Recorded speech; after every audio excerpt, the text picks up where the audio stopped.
Doctor ortho, अब दर्द भी घुटने टेकेगा। बिहार की राजनीति में एक बार फिर हैरान करने वाला वाकया सामने आया है। मुख्यमंत्री नीतीश कुमार के नए मंत्रिमंडल के गठन के दौरान राष्ट्रीय लोक मोर्चा के प्रमुख उपेंद्र कुशवाहा ने अपने बेटे दीपक प्रकाश को बगैर कोई चुनाव लड़े ही मंत्री बनवाने में कामयाबी हासिल कर ली। ये घटनाक्रम न केवल तेज राजनीतिक दांवपेच का उदाहरण है, बल्कि राज्य की सत्ता संरचना में परिवारवाद और समीकरणों की अहमियत को भी दर्शाता है। नीतीश कुमार के ताजा तरीन कैबिनेट विस्तार में उपेंद्र कुशवाहा पहले से ही अहम भूमिका में थे। राजनीतिक गलियारों में सुगबुगाहट थी कि आरएलएम से उपेंद्र कुशवाहा की पत्नी सासाराम से विधायक स्नेहलता को मंत्री बनवाया जाएगा।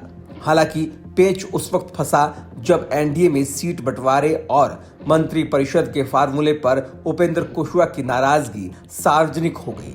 बताया जाता है कि नाराज उपेंद्र कुशवाहा एक बार तो गठबंधन से बाहर जाने का मन बना चुके थे, लेकिन इसी दौरान केंद्र के प्रभावशाली नेता और गृह मंत्री अमित शाह से हुई मुलाकात ने खेल पलट दिया।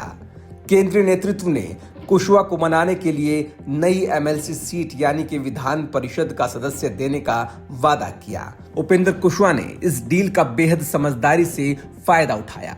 उन्होंने अपनी पत्नी का नाम मंत्री पद से वापस ले लिया और उसकी जगह बेटे दीपक प्रकाश का नाम आगे बढ़ा दिया।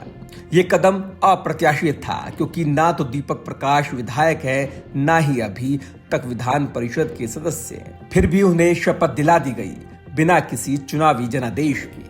भारतीय संविधान के अनुच्छेद 164(4) में व्यवस्था है कि कोई भी मंत्री अगर विधान मंडल का सदस्य नहीं है तो उसे शपथ ग्रहण के 6 महीने के भीतर विधानसभा या विधान परिषद का सदस्य बनना अनिवार्य होता है।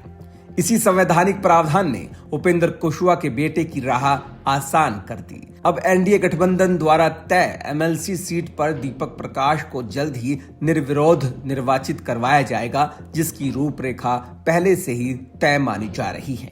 इस घटनाक्रम ने यह साबित कर दिया कि बिहार की राजनीति में परिवारवाद, कूटनीति और पावर ब्रोकिंग का मेल किस हद तक असरकारक है। उपेंद्र कुशवाहा ने एक ही तीर से 2 निशाने साधे। पहले अपने बेटे को सत्ता का स्वाद चखा दिया और दूसरा एनडीए से अपनी सीटों पर पकड़ मजबूती से कायम रखी।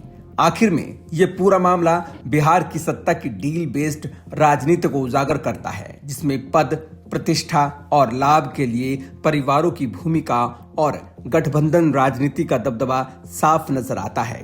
ये सवाल भी बार बार उठता रहेगा कि क्या ऐसी नियुक्तियां जनता के हित में हैं या महज राजनीतिक परिवारों के विस्तार और सत्ता के समीकरणों को साधने के लिए है। डॉक्टर ऑर्थो, अब दर्द भी घुटने टेकेगा।